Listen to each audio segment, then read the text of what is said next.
Muito bem, nós estamos de volta. Este é o Folha no Ar, primeira edição, e estamos ao vivo aqui pela Rádio Folha FM 98,3, uma emissora do Grupo Folha da Manhã, e também com o nosso streaming no Face, do YouTube, na nossa página oficial folhafm98.com.br. Voltamos com o Arnaldo Neto, jornalista conosco esta semana no Folha no Ar, primeira edição, e a nossa convidada hoje é a secretária de Saúde de São João da Barra. Já tivemos a participação da prefeita Carla Machado, aliás, muito oportuna, né, confirmando aí várias informações, né, Arnaldo? Inclusive a prorrogação aí, né, do decreto, né, que de fechamento de comércio e essas coisas todas no controle e combate à pandemia. E voltamos com a Arlene Valdez Arias, que é a secretária de Saúde de São João da Barra. Arnaldo.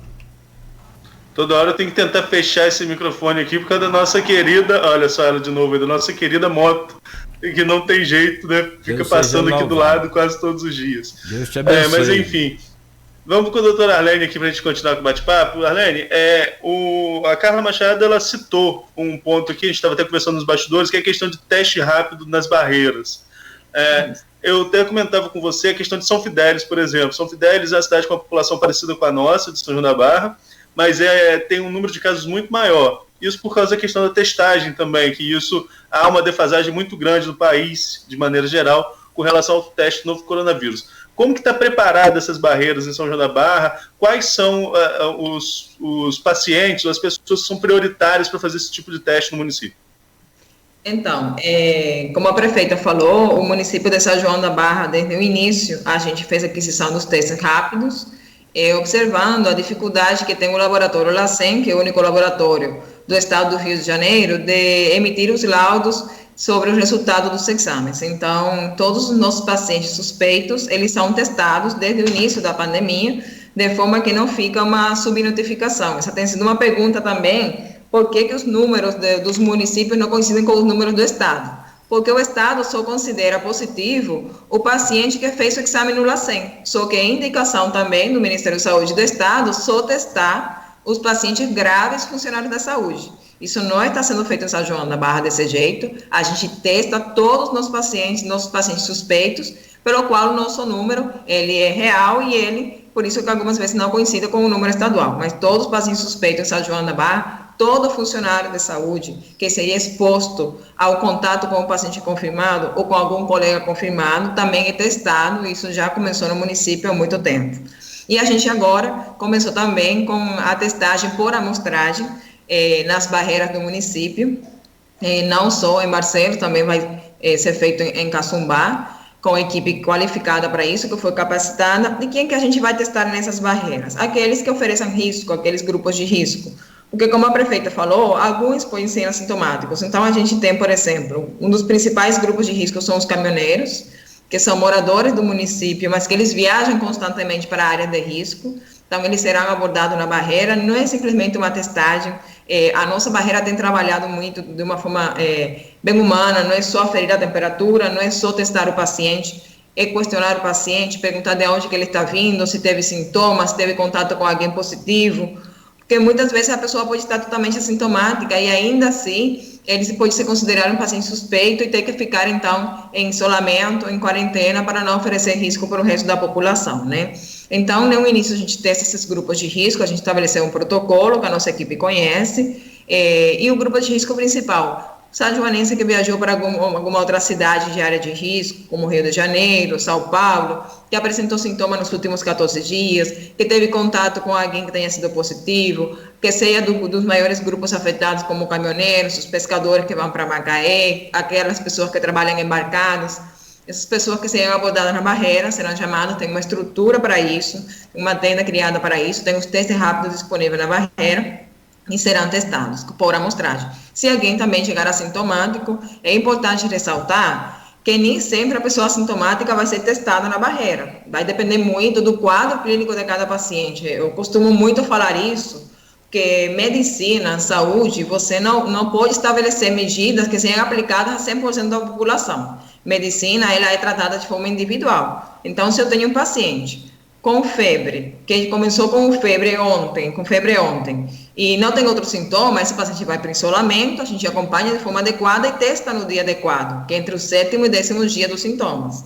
Se tem um paciente que chegou na barreira, que tem febre há 10 dias, ou que já não estava mais sintomático, mas que teve sintoma 14 dias atrás, ele será testado no momento. Então, assim, eu peço à população também que entenda que eles vão ser abordados pela equipe, eles não será simplesmente um teste, será feito todo um questionário epidemiológico, será feita uma avaliação também de física dessa pessoa, então será realizado o teste, né? A gente quer abordar a maior quantidade de atendimento possível para melhor atender a população, né? Doutora, nesse momento, há um pânico muito grande também. A gente tem as pessoas que têm o negacionismo, mas tem também aquelas pessoas que estão num pânico muito grande. E como eu falava lá no começo da nossa conversa, nós estamos num momento de mudança de clima mesmo, de estação climática, né? Nós estamos passando pelo outono, chegando ao inverno, e as doenças respiratórias ficam muito mais... As pessoas que já têm uma doença respiratória ficam muito mais predispostas a uma rinite alérgica, sinusite, asma, bronquite, enfim. E são sintomas muito parecidos, o próprio resfriado, sintomas muito parecidos. E qual a minha preocupação? É que todo mundo agora tenta procurar o hospital e queira fazer o teste, não é bem assim, né? Não, realmente você teve uma posição muito adequada, esses dias agora com esse clima, preocupa muito, sobretudo na área de pediatria, né, que a gente observa muitas crianças com sintomas respiratórios, começam agora todos os outros vírus também respiratórios que são característicos da época, né, da estação. E a orientação é a seguinte: tem pessoas que já a gente conhece, né, que tem um histórico de alergia, de rinite, que já tem um tratamento, o ideal é ele sempre fazer o tratamento que ele faz de costume.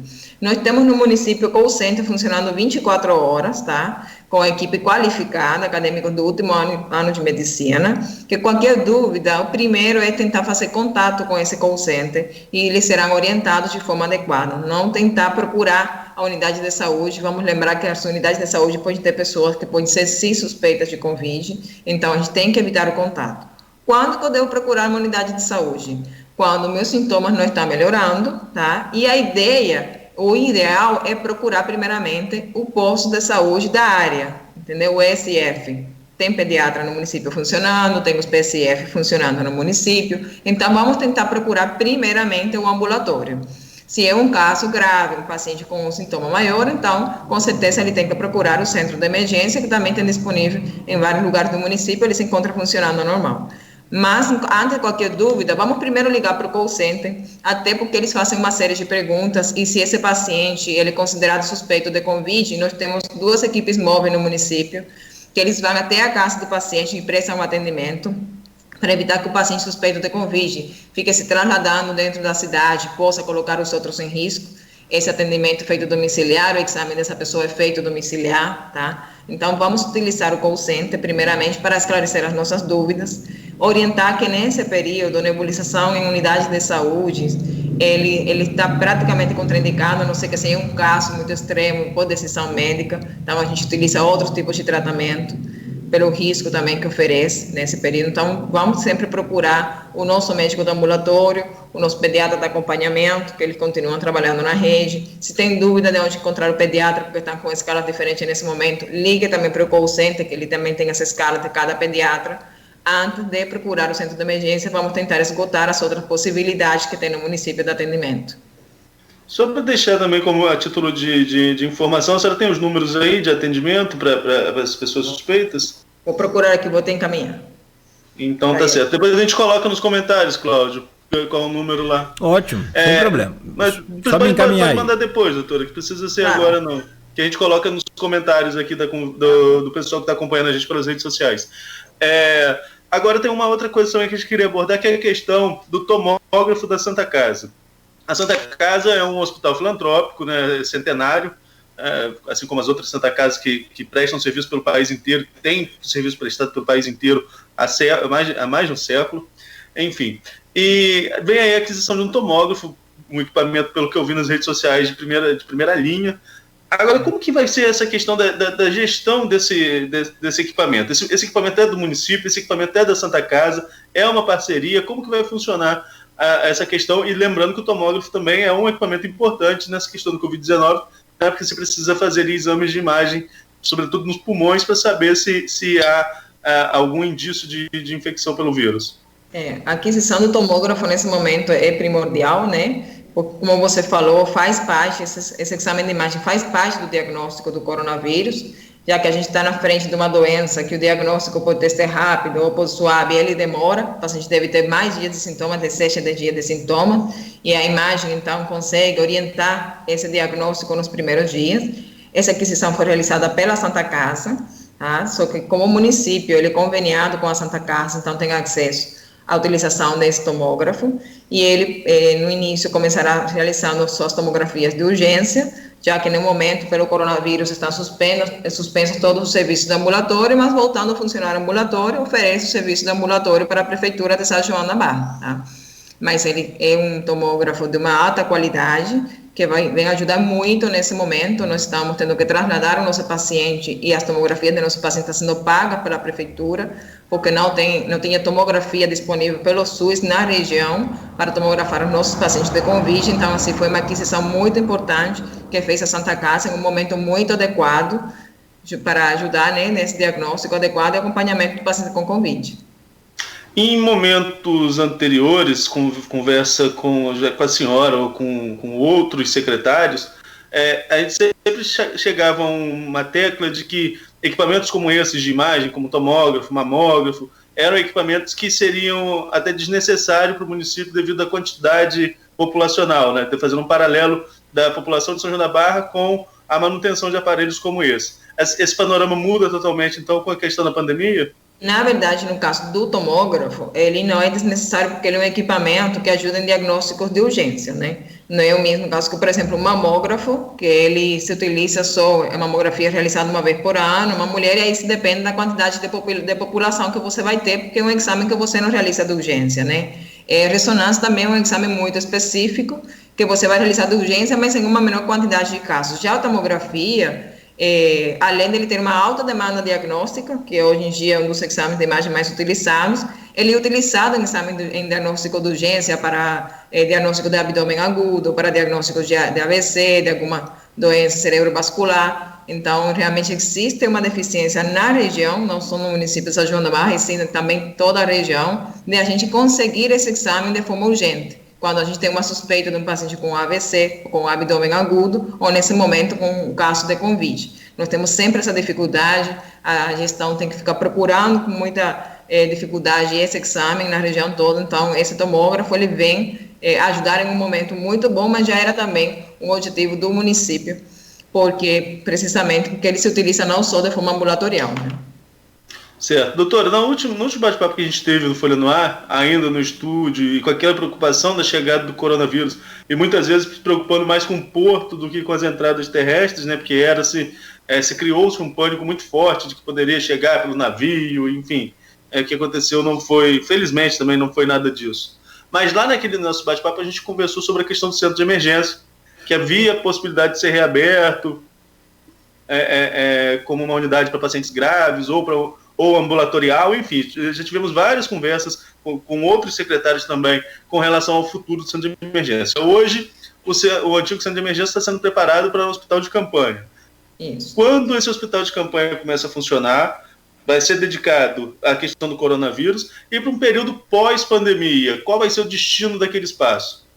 Então, como na nossa conversa anterior, a gente já tinha falado sobre o centro de emergência, a gente já tinha começado os reparos do centro de emergência, como eu tinha falado naquela época, já tinha sido feita a manutenção do telhado, da rede de esgoto, tinha sido refeita toda a rede de eletricidade, e agora, nesse momento, a gente terminou toda a rede de oxigênio também, colocamos uma central de oxigênio, conversando sobre isso, porque o coronavírus, a gente sabe que é uma das principais demandas, e ele nunca funcionou com uma central de oxigênio como hoje, que tem 52 pontos de oxigênio a comprimido e a vácuo disponível dentro da unidade por uma central, né? Então, ele ficou com uma qualidade para atendimento.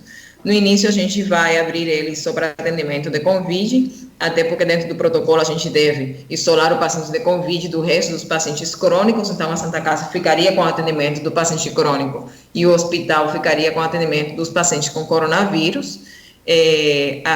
A obra, como a prefeita falou, ela está praticamente pronta, a gente está vendo só os detalhes mesmo da obra, Já a gente teve a revisão da vigilância sanitária, que teve ontem no município, avaliou o centro de emergência, deu uma avaliação adequada, concordou com tudo que foi feito, elogiou o fluxo dentro do centro de emergência. Destacar, como a prefeita falou, a gente tem tomado muito cuidado com o fluxo de entrada e saída, não só de pacientes, sino como também de profissionais que estão sendo acometidos por essa doença com uma porcentagem muito alta. Então, a gente apresentou esse fluxo para a vigilância sanitária, para onde que entra o profissional de saúde, qual é o UPI que ele vai receber os equipamentos de proteção individual, por onde que ele vai sair. Foi colocada essa bomba de desinfecção, tipo um banho de hipoclorito que o profissional vai ter antes de retirar os aventais, que é a principal forma de contaminação também. Então, ele já está na fase final. O que está faltando é a gente terminar de equipar, né, com os equipamentos necessários, sobretudo os respiradores, que, como é de conhecimento, é um problema da aquisição nacional. O ministro da Saúde anterior já se pronunciou várias vezes sobre isso. O município fez a aquisição há 2 meses atrás. A gente está tendo um problema com a entrega dos fornecedores e, como ela falou, a gente está sendo muito rigoroso, muito responsável nessas compras, por mais que sejam compras emergenciais permitidas nesse momento pelo Tribunal de Contas. A gente está seguindo todas as notas do Tribunal de Contas, a gente está balizando os preços de forma adequada, como sempre a gente fez no município. A gente está tomando muito cuidado com isso e, sobretudo, a gente está realizando uma avaliação técnica desses equipamentos. É um momento muito difícil para quem está na frente da gestão, porque a gente observa pessoas se aproveitando de uma situação como a de hoje, do coronavírus, e tenho certeza que outros gestores devem estar acompanhando, e muitos médicos têm acompanhando, que hoje a gente não encontra equipamentos de boa qualidade para comprar. Existem muitas pessoas oferecendo um equipamento e colocando outro no lugar. Então, o município de São João da Barra está sendo muito rigoroso, muito cuidadoso com isso. A gente envia uma equipe técnica para avaliar cada equipamento que está sendo adquirido, para oferecer um atendimento de qualidade para a população. A gente, como a prefeita falou antes, nós estamos adquirindo respiradores que permitam o atendimento na beira-leito do paciente, atendimento de UTI para o paciente. Nesse momento, o que mais a gente encontra no mercado são respiradores de transporte, que eles não oferecem essa segurança para esse tipo de tratamento. Uhum. Então, agora, ali no centro de emergência, a previsão são de quantos leitos? Leitos clínicos e leitos como esse que a senhora falou, serão leitos de UTI ou serão leitos equivalentes à UTI? Serão leitos de UTI. A gente já está com uma equipe capacitada de médicos de UTI, enfermeiros, técnicos. A gente utilizou primeiramente os médicos de nossa rede, né, e estendeu para o resto dos médicos que estejam interessados em trabalhar no município, com toda a segurança possível para eles.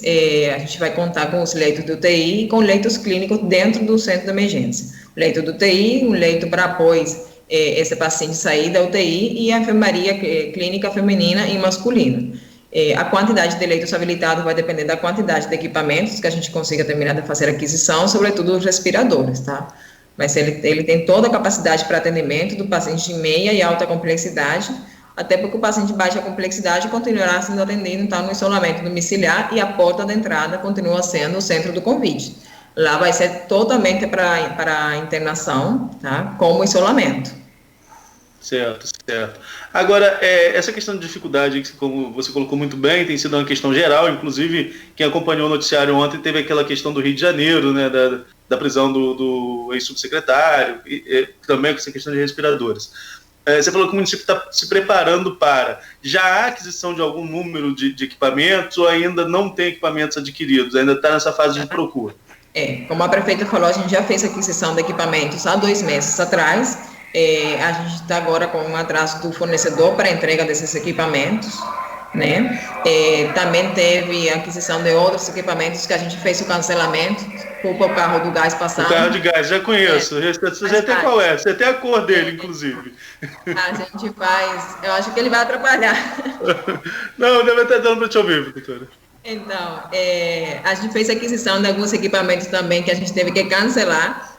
Os contratos, falei para vocês, a gente está sendo muito rigoroso e em cada entrega de compra, a equipe técnica avalia o equipamento todo, e se ele não cumpre com as medidas, com as especificações que a gente solicitou, a gente devolve para o fornecedor. A gente está sendo muito responsável com isso. E hoje já devem estar chegando 8 respiradores que a gente fez aquisição, né, de São Paulo. A gente foi para pegar com uma equipe técnica, incluindo um fisioterapeuta técnico, que avaliou o funcionamento adequado do equipamento, tá? E então a gente já está com uma parte adquirida, esperando só a entrega mesmo.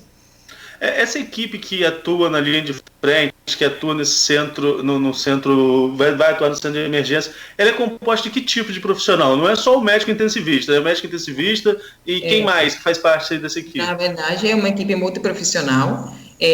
No caso do centro do Convide, a gente tem os médicos clínicos, pediatras, né? Tem enfermeiro, técnico, serviços gerais, atendente, administrativo, e dentro do hospital a gente tem, dependendo dos leitos, tem nos leitos clínicos o médico intensivista plantonista, o fisioterapeuta tem um papel muito importante, porque ele que ajuda na ventilação do paciente do Covid, que é totalmente diferente no caso das outras doenças, né? Precisa de uns cuidados diferenciados.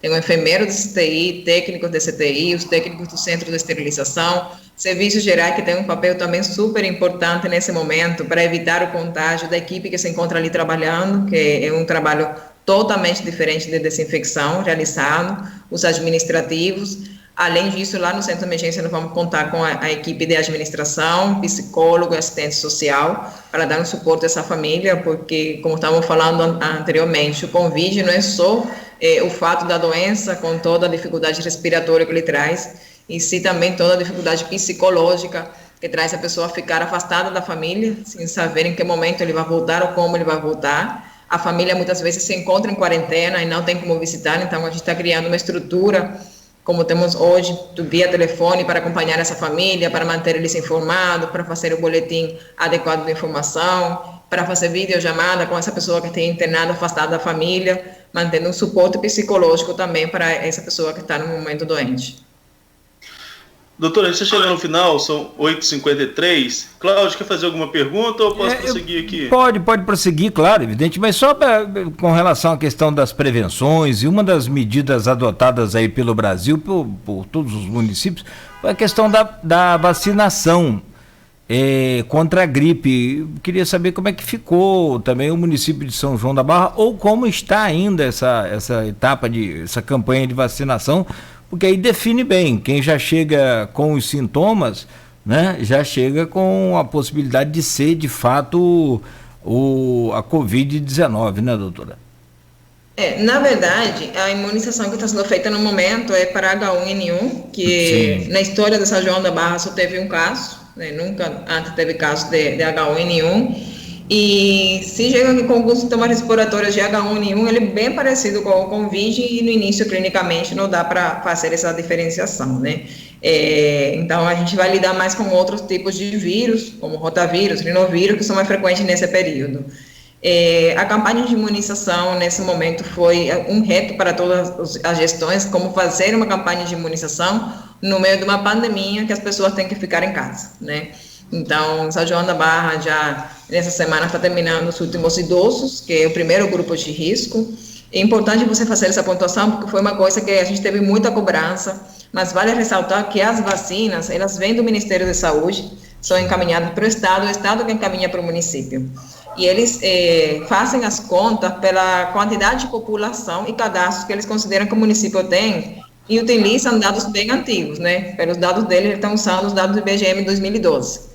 Então, geralmente o município não recebe a quantidade de vacinas adequadas.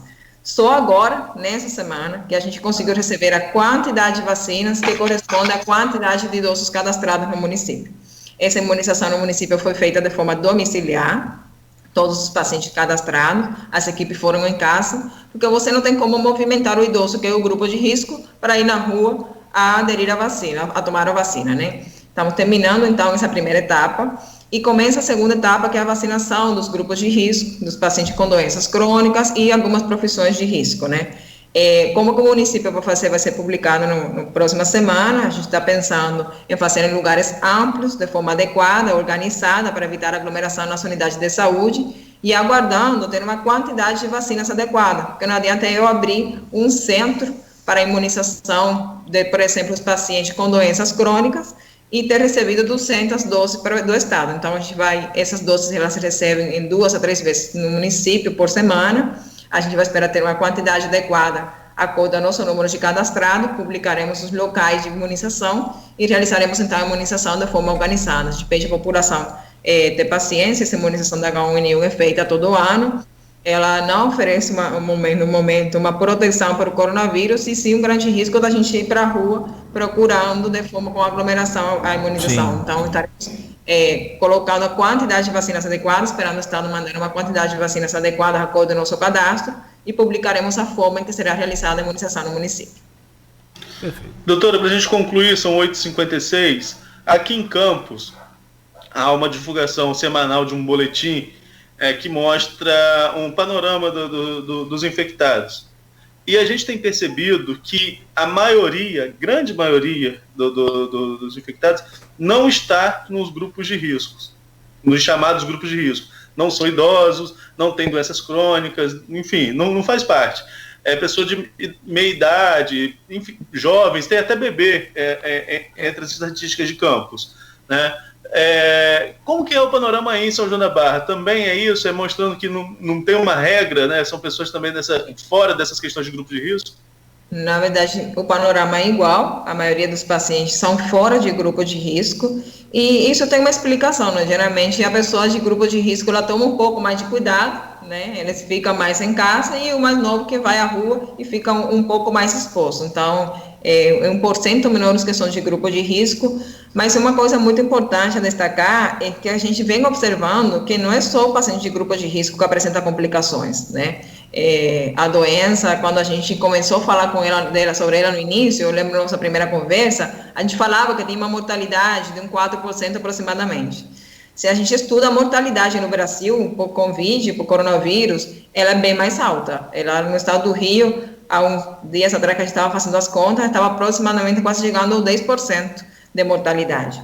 E a gente observa pacientes novos, pacientes sem comorbidades, vindo a óbito ou apresentando lesões grandes nos exames de imagem. Então, assim, é um chamado para a população se cuidar, porque é uma doença que está sendo muito invasiva e que está tendo um comportamento bem diferenciado na nossa população.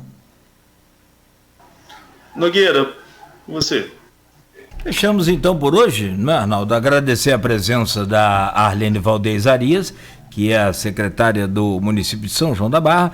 Acho que foi um balanço importantíssimo aí, não só para os munícipes lá da sua terra, né? Os conterrâneos seus, são joanenses, mas também para toda a nossa região, e a gente ter uma ideia do que está se passando no município vizinho, que, aliás, o Arnaldo e Arlene, temos aqui inúmeros amigos que optaram passar essa quarentena nas suas casas de praia. Então tem aí uma quantidade bem, digamos assim, grande de campistas nesse momento que optaram, ao invés de ficarem aqui em apartamentos, né, presos nas gaiolas, resolveram, né, passar também aí no município, o que por um lado é bacana, para nós aqui até desafoga um pouco essa questão de aglomeração, número de automóveis e tal, mas para São João da Barra também é um cuidado a mais. Mas acredito que aquilo que a gente falou no começo, a gente fazendo a nossa parte, ficando em casa e respeitando as medidas anunciadas e tomadas aí por vocês da área, especialistas, isso vai passar. Muito obrigado, doutora Arlene. Tenha um bom dia, um bom final de semana. Bom dia a todos. Arnaldo, obrigado então mais uma vez. Boa semana juntos aí. Com você, cada mergulho é um flash. Não tem conversa mesmo, né? Eu vejo a sua luta aí. Dia 18, né? Se Deus permitir. A gente volta dia 18, se Deus quiser. Ou eventualmente na próxima semana, se tiver aí algum dia que precisar, a gente está sempre à disposição para a gente colaborar aí com Folha no Ar.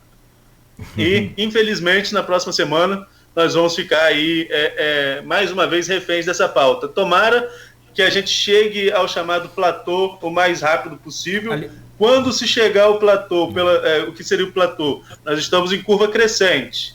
Vai chegar um momento que você vai estabilizar, né? Isso não sou eu que falo, que não tem competência nenhuma para isso. Certo. Esse foi um infectologista entrevistado aí no Folha no Ar que explicou, né? O Rodrigo Carneiro.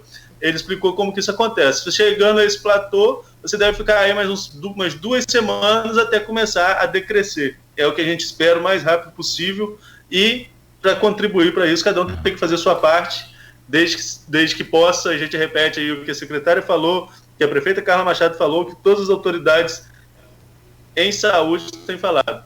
Dentro do possível, o importante é manter a regra de isolamento, é ficar em casa. Se precisar sair, por exemplo, não vamos ser hipócritas, acabando o programa, tu vai precisar ir ao supermercado. Máscara, levar álcool em gel no bolso, tentar ser o mais rápido possível e voltar para casa. Perfeito.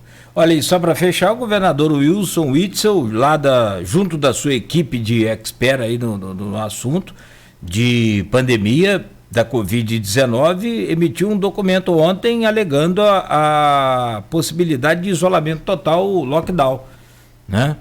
Você tem o estudo da Fiocruz, inclusive, né? O Também. estudo da Fiocruz que coloca isso, essa possibilidade. Isso é uma coisa que, infelizmente, se não achatar a curva, se as pessoas não tomarem medidas de uma maneira, digamos, colaborativa, seguindo os decretos, infelizmente vai ser o caminho no futuro. No documento ele alega que o povo fluminense, infelizmente, não aderiu ao isolamento na proporção desejada de 70%, e que a medida de isolamento será ampliado, né, e deve chegar ao lockdown. Uhum. A gente recebe, Nogueira, eu tenho até em dívida com você, que eu deveria estar te encaminhando isso, mas a gente recebe aqui uns áudios do governador. Um dia até encaminhei um áudio do próprio governador, às vezes direcionados para a gente, outros que são distribuídos para toda a imprensa. E o que o governador tem colocado nesses áudios, ele e a equipe dele, é que vai ter um rigor muito maior na fiscalização. Vai ser uma fiscalização muito mais efetiva, e isso tende, com essa efetividade, esse rigor na fiscalização, a tendência é chegar aí a essa medida de isolamento que se espera, ou do contrário, aí sim, adotar essa questão do lockdown, que é esse fechamento total aí do comércio, tá certo? Tá certo, sim. Bom trabalho, amigo, para hoje e bom final de semana. Para você também, Nogueira. Obrigado, doutor Arlene, mais uma vez. Bom final de semana para todos os nossos ouvintes. Obrigado, doutor Arlene, mais uma vez aí, desde ontem lá, perturbando ela. Tá legal. Bom, este foi mais um Folha no Ar, primeira edição, que volta na próxima segunda-feira, lá na segunda-feira, com a presença do jornalista Aloysio Abreu Barbosa. Nós estaremos aqui de volta também, né, a partir das 7 horas da manhã, se Deus quiser, e você segue aqui com a programação da Folha FM, com muita música a partir de agora, e informação sempre em primeira mão. 9h03, no oferecimento dos laboratórios Plínio Bacelar e Clínica Proteus. A Prefeitura de Campos agora tem um telefone